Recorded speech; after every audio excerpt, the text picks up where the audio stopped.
Ciao a tutti e benvenuti in questo nuovo video. Oggi vediamo insieme come realizzare la giacchina e il golfino aperto che avete intravisto nelle immagini. Prima di passare all'occorrente al vero e proprio tutorial vi invito a iscrivervi al canale qualora non lo aveste ancora fatto e a seguirmi su tutti i miei social, vi lascio il link in descrizione. Per realizzare questo progetto sono andata ad attingere da un paio di case. Infatti il corpo principale del mio progetto sarà realizzato con la fettuccia Ronnie di Casa Tessiland nella variante blu e oro, in abbinamento con degli inserti realizzati con il filato Grizzly di Casa Filati Discount per realizzare appunto tutta la bordatura. Realizzerò questo progetto con un uncinetto numero 3, servirà poi un ago da lana e delle forbici e dei gancettini che utilizzeremo come dei bottoncini. Possiamo adesso, direi, passare al tutorial. E potevo io lasciarvi senza foglio? Quando si tratta di top down, una mano assolutamente in più ce la dà un piccolo schema. Come al solito non so disegnare, ma spero di essere comunque esaustiva. Per realizzare uno sprone rettangolare aperto ho già realizzato qualche tutorial e a breve probabilmente inserirò anche una playlist nel canale in modo da consentirvi di trovare più facilmente tutte le tipologie di top down che ho eseguito. Per realizzare uno sprone rettangolare dobbiamo prendere la nostra circonferenza della testa e realizzare un numero di catenelle pari alla misura della nostra circonferenza. Io ho messo 94 perché sono le catenelle che sono servite a me per raggiungere la misura congeniale per le mie esigenze. Ma andiamo con ordine. Misuriamo la nostra circonferenza testa, raggiungiamo con le catenelle questa misura e ai punti che abbiamo realizzato ne sottraiamo 4 che andranno poi a costituire appunto i nostri aumenti. Una volta fatta questa operazione dividiamo il risultato per 4 in modo da trovare la misura di ognuno dei nostri lati, ma in questo caso otterremmo un quadrato. Quindi cosa andiamo a fare? Al numero che abbiamo ottenuto per ogni lato aggiungiamo 4 e troviamo la misura del nostro lato lungo e poi invece togliamo 4 alla stessa misura per individuare la misura del lato corto. Magia! Che cosa succede se dividendo i miei punti, che sono 90, per 4 ottengo un numero col decimale? Semplicemente vado a togliere o aggiungere questo mezzo punto in uno dei due lati. Nel mio caso 22,5 più 4 mi verrebbe 26,5. Decido di calcolare 26 da una base di 22, quindi tolgo il mio mezzo punto.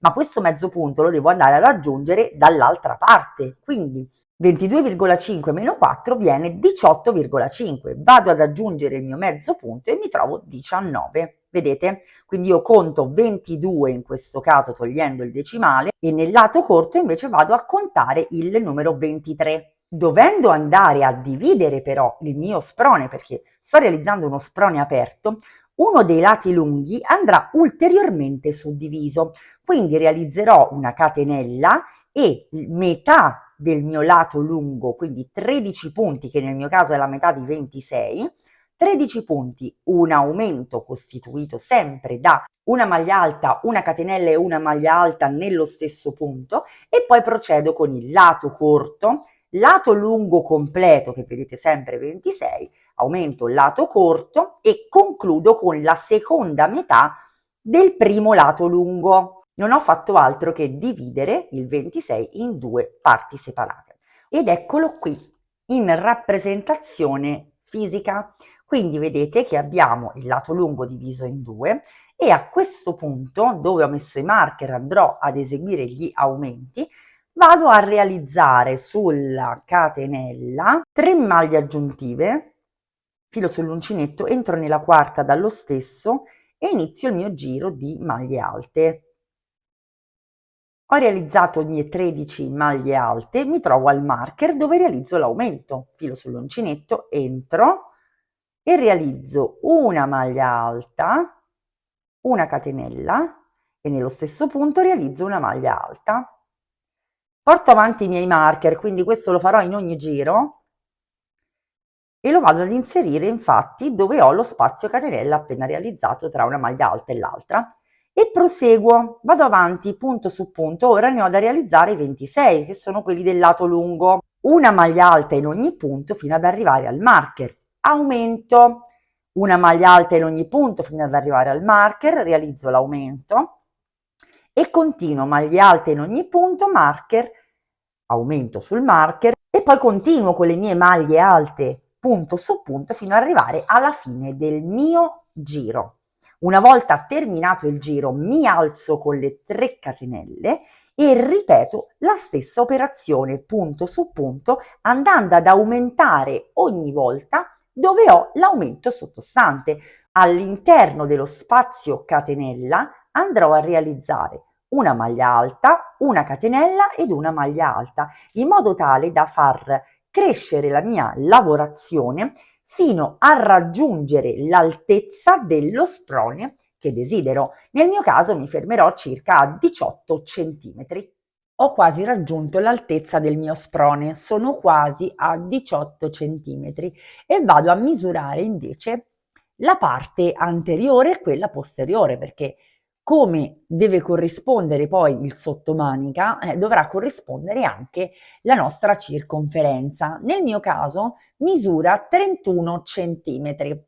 Io ho bisogno di 40 centimetri, quindi so già che devo andare ad allungare di 9 centimetri divisi per i due lati, quindi 4 centimetri e mezzo da un lato e 4 dall'altro. Approfitto quindi del mezzo centimetro che mi manca per non tagliare il filo e quindi continuo semplicemente la mia lavorazione fino a raggiungere il marker ed eccomi al marker, quindi dove poi andrà realizzato il sottomanica. È da qui che io devo ampliare un pochino il mio perimetro sul quale lavorare. Quindi devo aggiungere, come abbiamo detto nel mio caso, 4 centimetri e mezzo per arrivare a un totale di 9 centimetri da aggiungere ai 31 per arrivare appunto a un totale di 40. Quindi entro col filo sull'uncinetto nell'aumento realizzando la prima maglia alta e da qui parto con una catenella che sia lunga 4 centimetri e mezzo.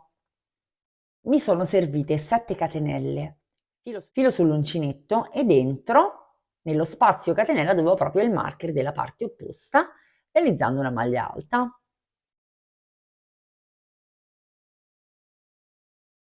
Ora lavoro tutti i punti così come si presentano nella parte che poi costituirà il retro e quando arrivo al marker replico la stessa operazione. Altre 7 catenelle, mi riaggancio e in questo modo concludo poi il giro. Vedete che qui io ho allungato appunto la lavorazione, quindi ho più centimetri, avrò più centimetri sui quali lavorare.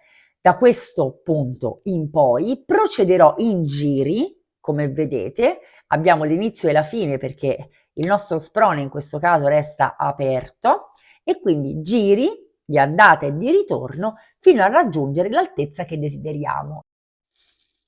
Come consuetudine mi sono portata avanti, sono scesa per 20 centimetri per un totale di 40. Ho naturalmente già, come vi ho abituate, iniziato la lavorazione delle maniche, quindi la prima l'ho terminata, vediamo insieme come realizzarle.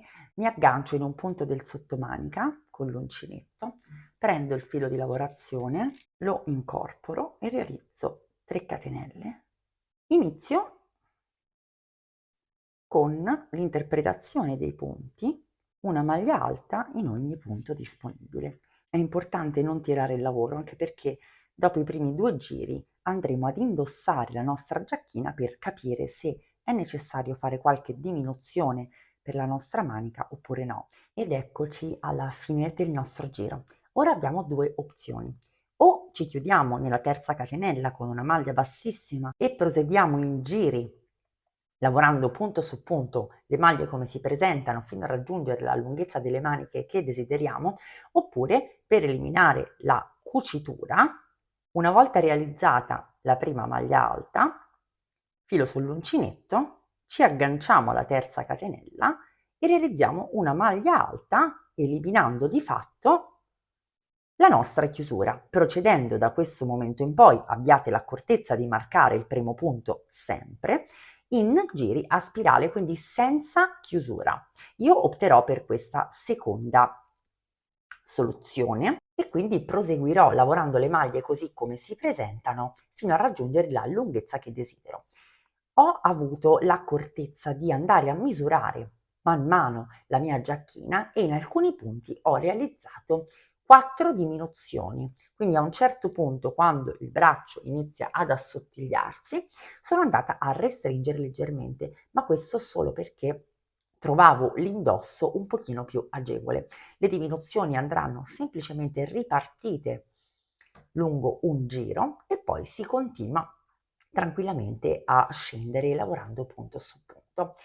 E come ormai vi ho assolutamente abituate, mi sono portata avanti. Sì, siamo d'accordo, l'inquadratura non rende assolutamente giustizia. Io confido sempre che le immagini di copertina e i post che metto su Instagram e le varie foto possano assolutamente essere più esaustive, perché questo è il risultato finale che sicuramente possiamo veder meglio indossato nelle immagini. Ma andiamo con ordine. Che cosa ho fatto nel frattempo portandomi avanti? Ho innanzitutto creato una bordatura con il mio filato grizzly, semplicemente prendendo punto su punto la lavorazione e lavorando un ulteriore giro di maglia alta. Quindi mi sono semplicemente agganciata in un punto qualsiasi con l'uncinetto ed ho lavorato una bordatura con un giro di maglia alta, molto semplicemente. Guardate, con un giro soltanto, che bel bordo che esce fuori. Stesso ho fatto naturalmente per l'altra manica e per tutto il perimetro. Sono partita dallo spigolino, dall'angolo e ho realizzato tutto quanto il mio perimetro per creare la bordatura. Passiamo adesso alla chiusura che ho voluto realizzare in questo modo un po' insolito, perché non volevo rubare la scena al progetto in sé, che è già realizzato con un bel filato pregiato e rifinito con questa meraviglia di grizzly. È un effetto molto particolare che però volevo restasse fine a se stesso. Aggiungendo dei bottoni gioiello, infatti, avrei perso un po' di stile Sayobi e quindi ho preferito rimanere sulla semplicità, se così vogliamo definirla. Ho semplicemente cucito con ago e filo e qualche punto, infatti vedete che c'è un filettino leggermente diverso che poi andrò sicuramente a tagliare per rifinire il progetto, i miei piccoli bottoncini. Abbiamo queste chiusure con l'asolina e il gancetto dal lato opposto che si chiudono semplicemente in questa maniera. Una volta chiuso il golfino, infatti, non abbiamo questo impatto così importante, ma una discrezione che sicuramente dà spazio a tutto il resto del progetto. Quindi semplicemente con ago e filo andate ad incorporare, scegliete voi l'altezza, indossando sempre il vostro progetto, in modo da non lasciare spazio a eventuali errori, anche perché poi andare a scucire, ricucire, insomma, è sempre lavoro in più che con 2 accortezze iniziali ci possiamo evitare. Come sapete, a me piace molto evitare di rifare e di correggere. Io spero che questo tutorial vi sia piaciuto e vi invito a iscrivervi al canale qualora non lo aveste ancora fatto e a seguirmi su tutti i miei social. Fatemi sapere naturalmente cosa ne pensate nei commenti ed io vi auguro come sempre una fantastica settimana e vi do appuntamento a lunedì prossimo con un nuovo tutorial.